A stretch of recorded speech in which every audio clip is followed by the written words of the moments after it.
Hi, welcome to Luxury in Moderation, where we appreciate the finer things in life without going overboard.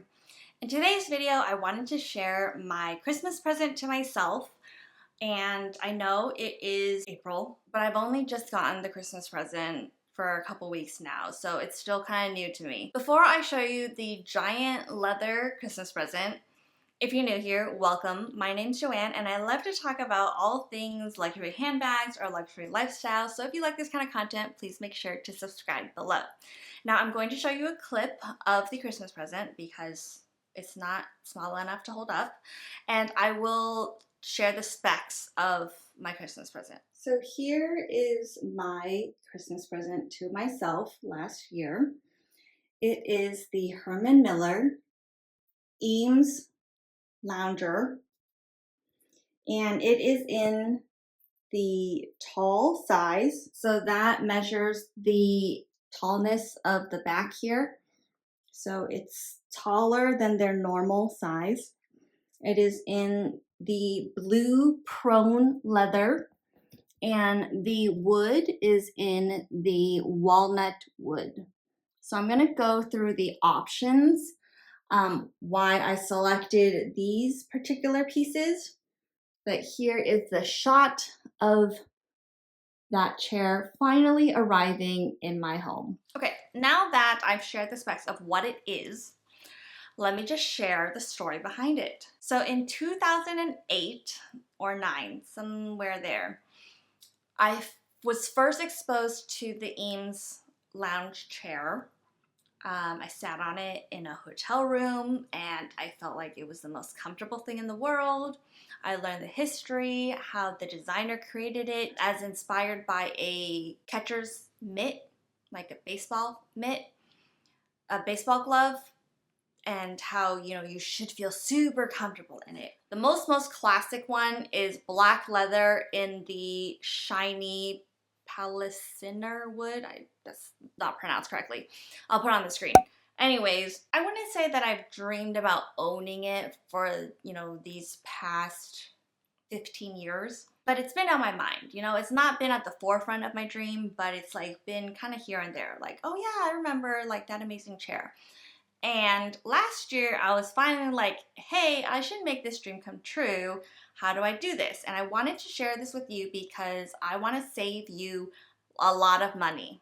So I want to talk through how I purchased my Eames lounge chair, because I saved like $2,000 on the chair and I want you to be able to do the same.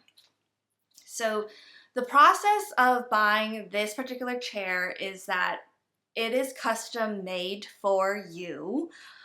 I don't know if they have like ready models, but basically when I went on the Herman Miller website, it was like you pick the size that you want, you pick the color fabric that you want, and you pick the wood that you want. So all of these things are customizable. I really don't know enough about the company to know if they have stock chairs that, like, let's say you pick the most classic style, which is black leather with the shiny wood. That is the most popular classic, combination that this chair comes in. Maybe they make a couple just ready to ship, but I don't know. I knew that I wanted a unique chair, not the classic one, and so I was going to have to wait for them to build it custom for me to my specifications. So the first thing I learned was that there's actually 2 different sizes of the chair. I thought there was just one size. So that was first option. So now on the website, I knew that there was 2 to choose from. Now, as much as you are on the website, you can kind of use their functionality to, virtually gauge the chair. It was useful for me to go into a showroom and actually try out a chair, because only then did I know that I wanted the tall size. I thought the tall size was for people who are, 6 feet tall and higher. But no, I realized that I wanted the tall size so that I could rest my head on the back of the chair, and the regular size only goes to about my neck. So the regular original size was actually too short for my liking.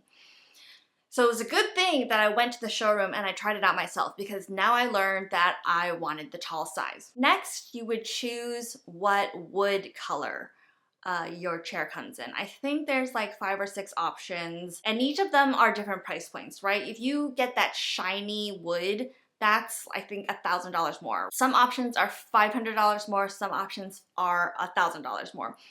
I wanted to save a little money in the wood because I didn't care too much about having it shiny. So I picked the non-shiny walnut, and I was able to, keep the cost a little bit lower. Finally, you can choose what your chair is upholstered in. There are a couple different fabric options, and then there are a lot of different leather options. So within the different types of leather, there's also different shades of leather. So the first thing that I did was use the function they have on the Herman Miller website and request swatches of the different leathers that I was interested in. I did receive these 3 swatches in the mail. I actually requested a 4th swatch, but they did not have it. So it's a good thing just to know that, these sample leather pieces, it's not like they have a bajillion of all of them. It's actually quite limited. They may not have a swatch that you're interested in. You're just gonna not be able to, have a sample of it. I think that this is the leather that I ended up going with. This says prone sale on the back, so it is labeled. But I could not imagine what this leather looked like on a chair, Then you have this leather, so this is a different type of leather, and it's thinner than the blue one that I got. So you can see here, the thickness of the leather is different. So I believe they describe all the different leathers on the website, but it's not super clear, right? They all say like, oh, it's coated with something to make it more durable. But, at the end of the day, I'm like, is it thick or is it thin? So it's great to have these swatches. So this, again, is the black leather, which I think is very popular. So this is the same type of leather. This is the prone leather as well, but it's in the obsidian color. But again, like I said, it was very, very hard for me to picture what these leathers looked like on a chair. So again, I had to go into a Design Within Reach store and actually see a chair with different leathers. Now, I don't believe they had a chair in the blue leather in the showroom, right? Like, it's impossible for every single showroom to have every single combination that you're interested in. But I did see a combination in the black leather, which is the most popular, in the white leather, which I'm guessing is the second most popular. Then they had a couple different styles in the different fabrics. So there's a patterned fabric, there's like a wool fabric. I'm sure they're all treated to be pretty durable, but for me, I just wanted to stay away from the fabrics because I'm pretty clumsy and, leather's just gonna last longer at my house. Finally, that gave me enough confidence to feel like I could order on the website, not knowing what it's exactly gonna look like, because again, these are custom made, so they don't have one just in the store for you to be like, I want that one, and bring it home. You're not gonna know what it looks like until they build it for you. Now, the most important thing here is the timing of the order. If you are interested in ordering one of these chairs, please wait for their sale because it will save you so much money. So I'm pretty sure this happens every year. Herman Miller and Design Within Reach, I actually think that Design Within Reach bought Herman Miller or something like that.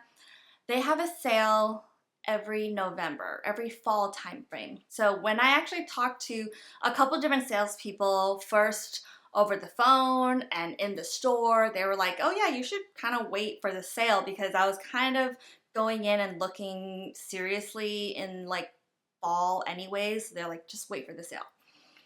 In the beginning of November, this sale is 20% off.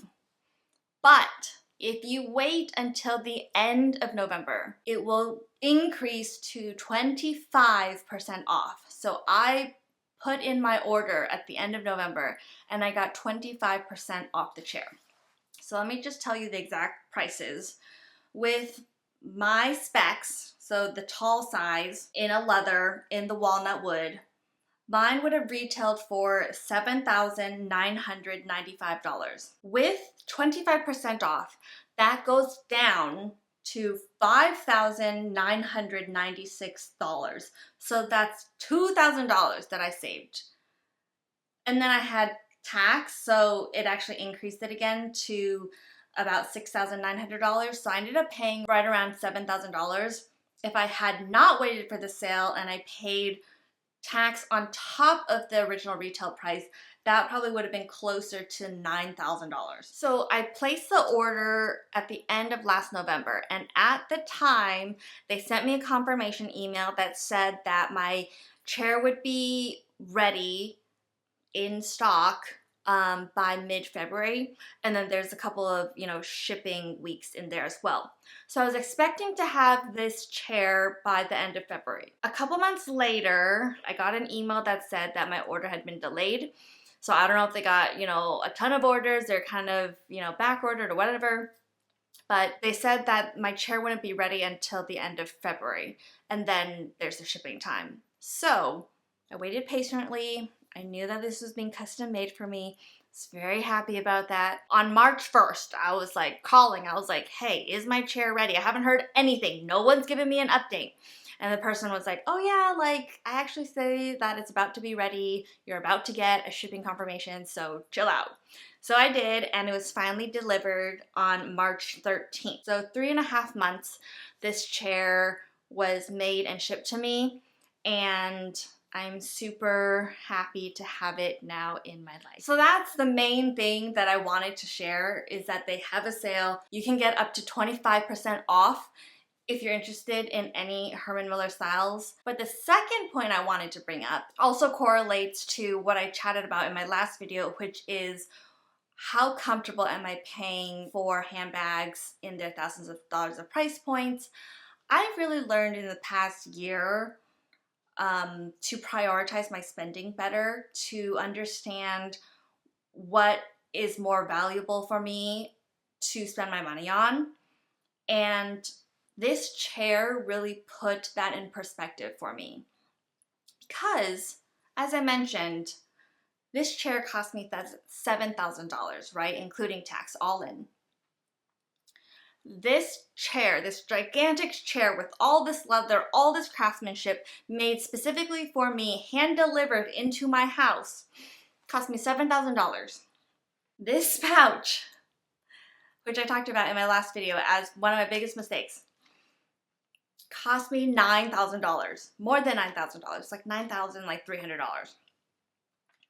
This mini Lindy cost me about $7,700. This Birkin cost me $10,000.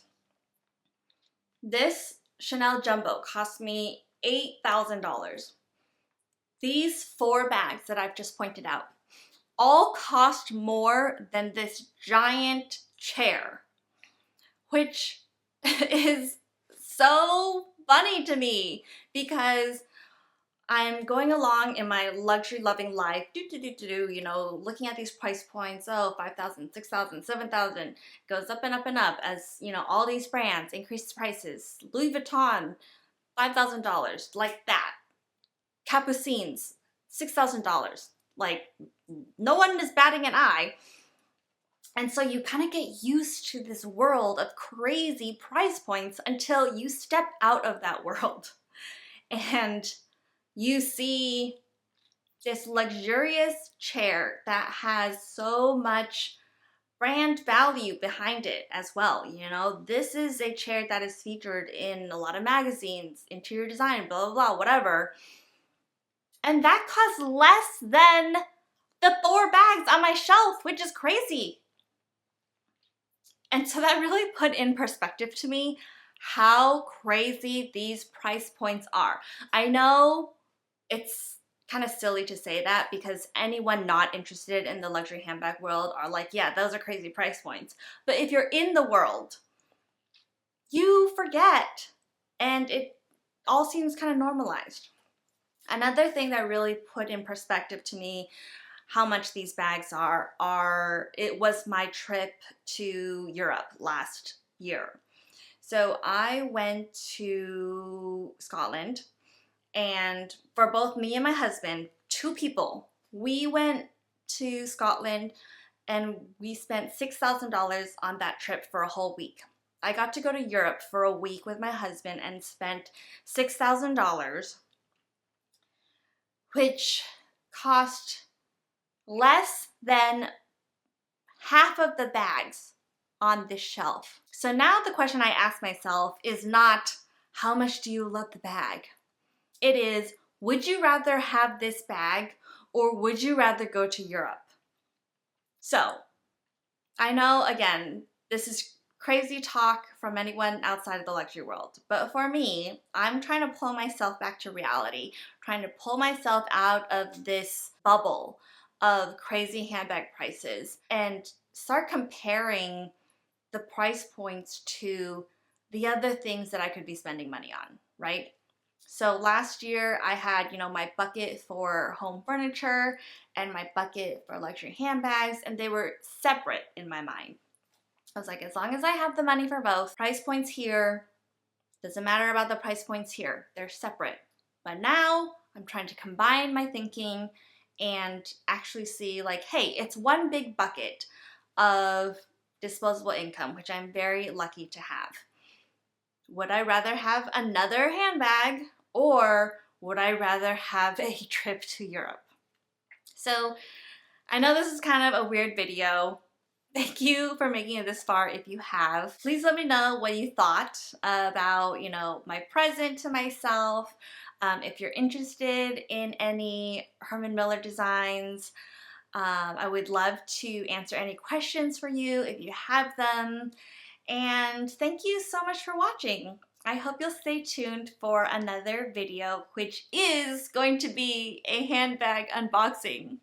So I'm not over the handbag world just yet. It's not like I have completely stepped out of that world.